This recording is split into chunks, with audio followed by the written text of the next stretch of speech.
In business schools, they will tell you about things to do. They will tell you about how to strategize. They will tell you about how to do marketing according to the 4Ps. They will tell you how to set up your inventory, do operations management, pay attention to quality, this and that. They will never tell you what not to do. That's the most interesting part, right? So I have worked with a lot of organizations and in a lot of organizations, and I have looked at a lot of organizations as a consultant. And after a while, I just realized that there are a lot of things that are not so nice, especially if you become a manager, right? As a business school student, you want to develop into a manager. But what are the things you're not supposed to do as a manager? That's the real thing. So that's this lecture. That's what the lecture is about, the sins of management. You'll see that it gets increasingly deep, by the way. So, first sin of management actually is a sin that I call hiring deception. It's sin 0 because it starts even before you're hired. If you start going for interviews, you will notice that some companies promise something and then will do something else. So during the interview process, they will promise A and then they do B. They say X and then they do Y. So let me give you an example. Will I have time for personal projects? Yes, for sure, plenty of time for personal projects. Right? Will there be opportunities for growth? Right? Of course, plenty of opportunities for growth. That's what you ask at the hiring process. And then it turns out it's not the case. After you have been hired, it turns out it's not the case.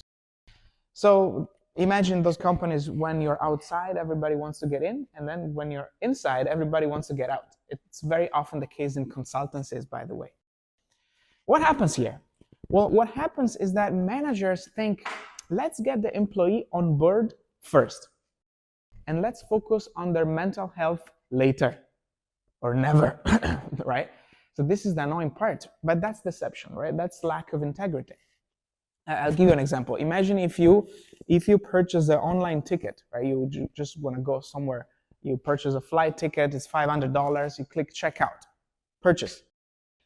And then $500 you're ready to pay, turns out $200 of taxes pop up at last minute. Right? $700 now. What do? You most probably will quit that browser. You go somewhere else, try to find the ticket in another airline, right? So that's what happens with hiring deception. You don't want to do that. The thing is, when you have a job, it's very difficult to quit that browser. It's very difficult to just walk out of the front door.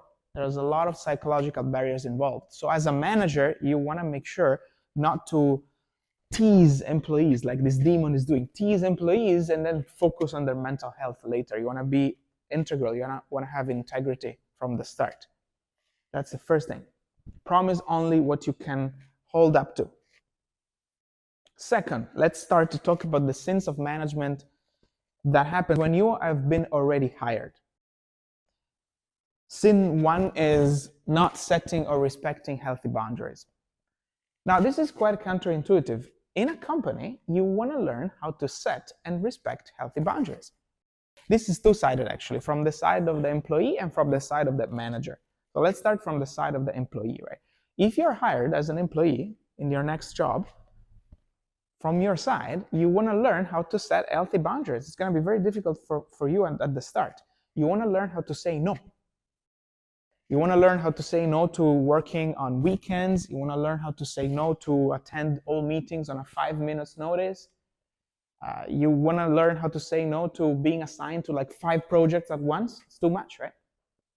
You need to learn that because organizations are machines. They're monsters. They don't care about your mental well-being, right? They will ask more and more. And if you say yes to everything, they will take up your soul, right? They will end up taking your soul. So you need to learn how to say no. Now, when you start working, you might think, that's lazy. It's lazy. I need to say yes to everything, right? Yes, man. But that's actually not lazy. That's maturity. Let me tell you this. I have come to find out this with blood and tears. It's maturity to be able to know the limits of your body and mind, and that beyond those limits, you will or may break down. That's maturity. So that's from the side of the employee. Now, from the side of the manager, if you ever will be a manager, you want to learn to accept those healthy boundaries of your employees. Right? So you need to think, when an employee comes to you with healthy boundaries, you need to think, oh, this person knows when to work and when not to work. This person is wise, right? This person is going to stay for the long run. In fact, the manager should be the first person to set their healthy boundaries and act as a role model. For example, if you're a manager, you can say, when I'm out on a vacation with my family, you're not going to be able to reach me, right? Something like that. You need to act on healthy boundary as a role model. But above all, obviously, you need to learn to accept the boundaries of your employees, to understand that if your employees will have healthy boundaries, they will be more productive in the long run. They will stay and be more productive. There is actually a story about this. This has been known for a very long time, times and ages, old wisdom, right? I'm not saying anything new. There's a story about this that I like a lot. The story of the Zen student. I might have told you this story, or maybe it was another class. There's a Zen student who wants to learn the art of the sword. So he goes out on a journey, right? He sets off a journey to find a master from whom he can learn the art of the sword. So he sets out, leaves, and it's a very long journey. He crosses rivers, climbs hills, finally gets to this temple where the master lives, and finally gets to talk to the master. And he asks, the first thing he asks is, Master, I want to learn the art of the sword from you. How long will it take if I work very hard? And the master says, well, if you work very hard, it might take 10 years. 10 years. The student is like, 10 years? It's a very long time. I don't want to take 10 years to study the art of the sword. So, Master, what if I work exceptionally hard? What if I don't take rest day and night? How long will it take then for me to learn the art of the sword from you? And the master goes like, well, in that case, it will take you 30 years. Because if you don't accept your healthy boundaries, you will break down. That's very simple. It's been known for ages and time. So as a manager, you want to respect healthy boundaries.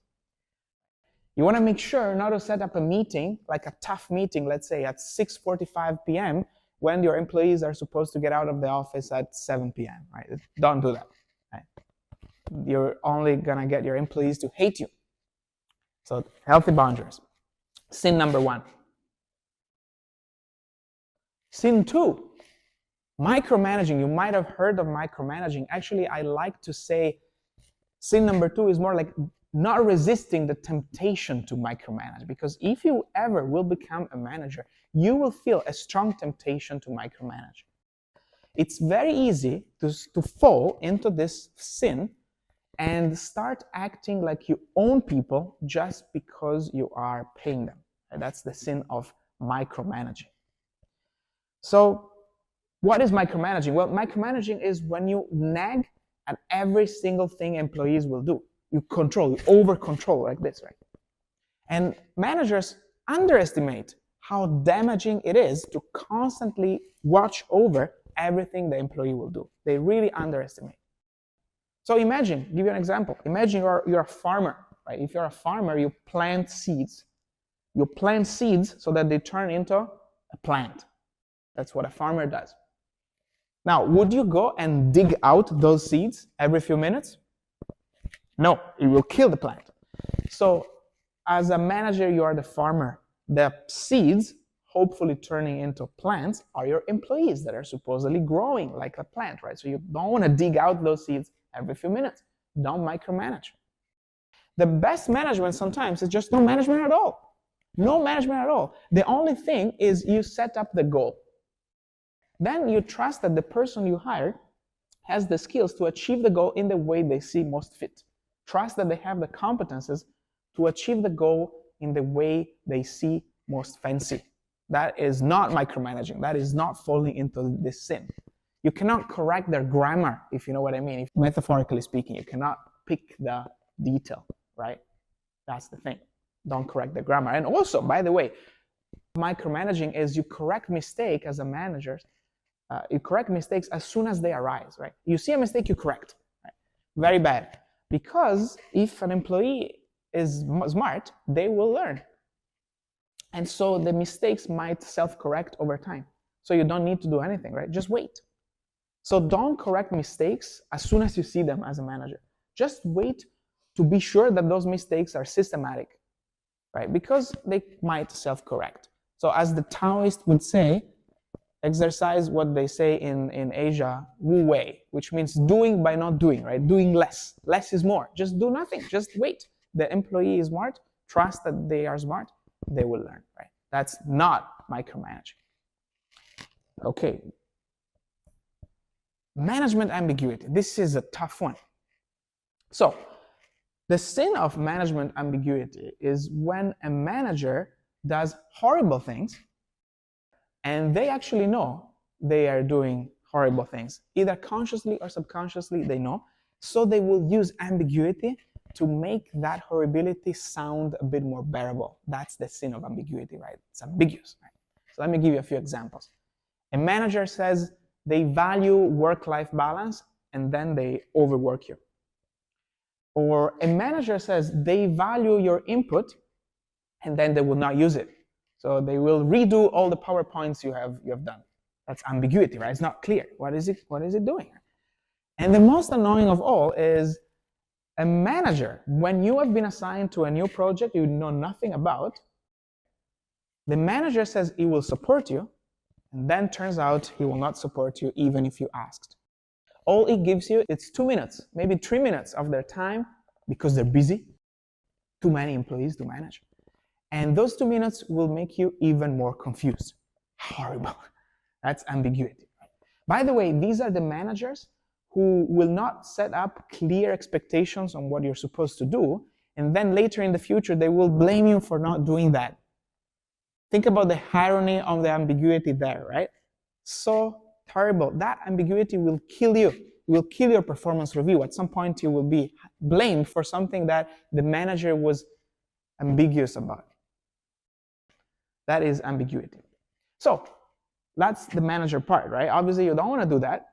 But from the side of the employee, what do you do if you have a manager like that? That's also something I need to discuss, right? Two possible options here.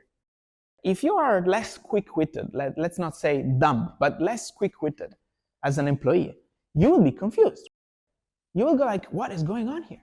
What is the truth? Does he support me or does he not support me? Does she value my input or does she not value my input? You will be confused about what is going on in this company. Right? That's the less quick-witted employees. Now, the more quick-witted employees will see through this. They will see through the trick of ambiguity that the manager is playing to make horribility look like bearable. And they will want to use their quick wit against the manager. So they would want to tell the manager, stop doing that. And that's a very dangerous thing because you might cut yourself with that weapon, right? If you use your quick wit against the manager, what happens? You're fired. You might be fired earlier than you want. So my advice for you as an employee, if you have an ambiguous manager, is to use ambiguity, to fight ambiguity with ambiguity. Whether you're less quick-witted and confused or more quick-witted, doesn't matter. Fight ambiguity with ambiguity. Let me give an example. Sure, I will do my best. And then, after a while, sorry, I didn't see that email. That's fighting ambiguity with ambiguity. Obviously, of course, you also want to leave that place. Right? You want to prepare your resume, go somewhere else. But until that, you need to stick around, fight ambiguity with ambiguity. Sin 4. We're getting deeper here, by the way. Not resisting the temptation or the allure or the power, I like to say power, of stress. So, this is getting deeper. Now, you will see that in some places, everybody is stressed. Everybody is running around with too many tasks. You will see places like that. At some point, if you work, you will see that. Now, what happens there? It looks like stress is in the air. Everybody's stressed. What happens is that stress is actually not in the air. Right? Stress is in the eye of the beholder. Stress is in your mind. In those places, by the way, if you are not stressed, they will try to make you stressed so that they can feel better. Either the manager or the employees, the colleagues, will try to make you stressed. Everybody needs to be stressed, right? So that they feel better. So they will go like, did you do that? Did you attend that meeting? Why didn't you do that? Right? They will try to make you feel as stressed as them. But it turns out stress is not in the air at all. So when you are stressed, do this. Think about nature. Right? If you think about nature, you will realize that birds are still chirping around there. Rivers are still flowing. The wind is still blowing. Flowers are still blossoming with no stress at all. So stress is not in the air, it is in your mind. It is in the eye of the beholder. So if you are a manager in an environment like that, well, you're simply completely oblivious to the fact that you are manufacturing, you're creating from scratch a horrible, demonic environment, stressful environment for the people around you when the birds are still chirping around outside of the window of your office with no stress at all, right? So you need to stop doing that as a manager. And most probably you need to hire more people, because if you're doing that, it means you are understaffed. Most probably you are understaffed. Most probably what you're thinking is, I'm going to hire less people and overwork them. That's what you're probably thinking. But that's the worst thought of all, because if you hire less people and you overwork them, what happens? They will leave very often.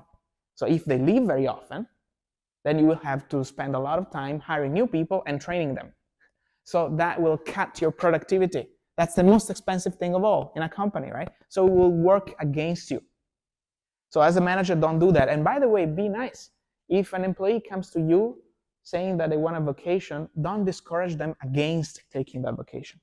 If an employee comes to you and they say they're stressed, don't say everybody's stressed here, right? That's a very bad manager. So as a manager, you want to be very conscious about stress. Now, as an employee, because this is very relevant to you, when you start working, you will start facing this issue. You will start facing stress. So as an employee, what do? Well, first of all, obviously, if your workplace is very stressful, you want to go somewhere else. You want to prepare your resume and find another place. You know, as Confucius said, the king chooses his ministers, but the ministers also choose the king. So at some point you can leave. But the thing is, you might have to stick around that stressful place for a while because you need to find a better job and it takes time. So for a while, you need to stay there. How do you do that? How do you hang around in a very stressful place? It's it's going to be difficult for you when you start working, I'm telling you. So first of all, first tip for you, find those people who are less stressed, because in an environment that is stressful, some people are more stressed, some people are less stressed. Find those people who are less stressed. Hang around with them. Find the colleagues who are less stressed. Hang around with them. Don't hang around with the stressed one. First tip. Second tip, find a way to guard you against the stressed people. Find a way to guard you against the stress in the eye of the beholder, in the eye of others. There are many ways to do that. It's up to you how you do that. You can slow down. You can meditate. You can take deep breaths. When you feel overwhelmed by a lot of undone tasks, think about the present nature of these tasks, right? When you have a lot of tasks, they sit on your desk, you don't know what to do. What do? Think about it. All of those tasks, eventually, they will get done in the future, but they will single-handedly get done in the present. There's a very strong present nature of the task. So think about that. Present task, not future task. Everything is in the present. Think about that. I don't care how you do that anyhow. Build a shield around yourself to guard you against the stress in the environment. And mind, it's very easy to fall into this. That's why we're getting into deep shit here. The demons of stress. They are just behind you like this. In an environment that is stressful, it's going to be very easy for you to stop caring about your health, to start eating junk food, to stop going to the gym, to put many extra hours, to stop caring about your sleep routine, stuff like that. It's very easy, but don't do that. You need not do that. You know, if the workplace you live in has lost its way, doesn't mean you need to lose yourself as well, right? So you need to resist that. And the last sin is getting even deeper, something that now you might not think about, but is actually something you will think about, which is not asking whether what you do is meaningful, not asking whether what you do is fluff. So the thing is, in any job you will have in this present economy, in today's world. Anything you do, if you are an educator like me, if you are a consultant, especially consultants, but also if you are a manager and an executive even, you will be either producing or overseeing a lot of bullshit work. That's just the design, it's the nature of the capitalist economy we live in. We produce a lot of nonsense work that very few people read or find of benefit. So that's tough. So how do you counter that? Unless you're a doctor who saves life, fine. Or unless you're a manual worker, maybe you become a plumber who repairs the sink. Maybe that's useful. Yeah, but unless those two things, you will be doing a lot of things like this. A lot of slides that, if you think about it, they are pretty, but they're nonsense. So how do you prevent that from eating at your soul? Well, one simple thing. You need to ask yourself regularly, is my work or the work of my team, if you are a manager, for nonsense? Is the work or the work of my team producing any nonsense? How much of the work I do and the work that my team does is nonsense? And the most important question is the flip side, which is my work and the work of my team helping people in any possible way? Producing benefit, improving their lives? That is something you need to ask regularly. That's the only way you can move forward in the knowledge economy, in current economy. A lot of bullshit jobs. So not asking that regularly is a sin. If you ask that regularly, you will at least make sure that at least a small part of what you do is not fluff. That's okay, that's fine. Even if it's a small component, it's still useful, that's still fine. So we got to the end of the sins of management. I hope you consider these sins when you move forward in your career in the next few years. So in conclusion, right? Lots of sins of a lot of managers. And by the way, as you might have noticed, they interact. So they come together oftentimes. For example, a manager who uses ambiguity might also be a manager who overworks you, right? They come together in nasty ways. And by the way, I haven't even discussed all the sins of managers. There is also managers who take credit of your work, very annoying. There's also managers who are not open to new ideas. There is also managers who are silent, they just do nothing. They don't make you grow at all. So being a manager is horrible, right? And the thing is, these sins are very common. And the conclusion you might draw from this is, I might become a bad manager. I might be doing these sins very easily because a lot of managers do these things, right? So on the way to become a manager, there is a very, very legitimate question that you may start asking. That very legitimate question is, should I be angry? Should I be resentful? Should I be upset about the whole idea of working, about the whole idea of capitalism, the whole idea of the working in an economy just sucks? It's a very okay question to have. I'm fine. You will ask yourself this question, okay? But my caveat, my reply to this question is, don't do that. Don't be upset. Don't be resentful. Because if you are resentful, you bring negativity to yourself.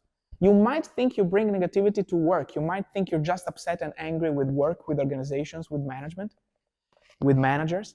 But in reality, you bring negativity to your own life. Because at the end of the day, managers, organizations, even the economy we live in, capitalism, is created by us. They're not perfect, far from perfect, but neither is us. And we have created this thing called managers, organizations, the economy. So what to do? Final thought. What to do? Well, we need to acknowledge these sins. Recognize our demons, or we talk about deep psychological things. You need to acknowledge these shadows. Realize these are part of the self you need to see, observe, internalize, and eventually do away with. Don't think that these are viruses you need to eradicate. This is part of the self that we need to acknowledge. So how to do that? I have an example for you. Imagine you have a kid. Imagine at some point of your life you have a daughter or a son. You have some kid, and this kid has been very mischievous, has done something very wrong, has gotten into trouble, has done some mischiefs. What do? Do you slap the kid? Do you slap this kid? This would be not recognizing the demons, right? And I advise you against slapping the kid. What I would do is to get close to the kid and say, let me show you how. So that's what you need to do with these aspects of the self. Show it how, right? Show management how. Show capitalism how. So not committing these sins goes a long way to show it how. Committing these sins means not acknowledging the problem. And at the end of the day, just don't be resentful, don't be negative in the process. While you become a manager, don't be resentful. If you are resentful, you will be bringing negativity to your life. You may think you're bringing negativity to work. You're bringing negativity to yourself. That's the issue. Don't do that. There's a very interesting story, again, from the East, because I've been in that part of the world for a long time. The story of Su Dongpo. So Su Dongpo is an intellectual, is a very famous Chinese poet and intellectual, right? And this guy, when he was a kid, when he was young, he went out for meditation with a friend. So they studied meditation for a while, and after a very fruitful meditation session, he asked his friend, "Friend, how do I look like when I meditate?" And his friend, being very nice, he says, "Dongpo, you just look like a little Buddha." I'm very happy. And Dongpo said, "You know how you look like? You actually look like a sack of shit." He was very happy to have pulled off this joke. And then that night he went back home and he told this joke to his sister. He told his sister, "I managed to pull off this joke with my friend. How cool am I?" And his sister, being the wise one, told him, "Dongpo, that way you're bringing negativity to yourself. When you say that word shit to somebody, as soon as you say that, you become the sack of shit. It's not him, it's you. It dirties your mouth." Right? So Dongpo had an enlightenment, had an awakening. And he internalized the problem and he never committed that again. And he eventually became one of the most successful intellectuals in the history of the East. So don't be resentful, don't bring negativity to yourself. Just don't commit these sins. So that's on the way to become a manager. Now, if you are already a manager, this is probably something you can think about in like 30 years from now, or hopefully less than that, 20 years from now. And you are already a manager and you want to make sure not to commit these sins, it all boils down to how do you see your people? What's the metaphor? What's the metaphor of your employees? There's a very nice quote that I'm closing with, which is from Mencius, which is this. Take a look. "If the king regards his ministers as hands and feet, then his ministers will regard him as his heart and soul. If the king regards his ministers as dogs and horses, then his ministers will regard him as another citizen, just a passerby, like anyone else, right? And finally, if the king regards his ministers as a tuber in the mud, potato, nothing, then the minister will treat the king like a bandit. It's their enemy. They will see nothing of him. So if you already are a manager, this is how you should think about your employees, right? What's the metaphor? Hopefully, it's not a tuber in mud. So with that, I'm closing. I hope you can think through these when you move forward.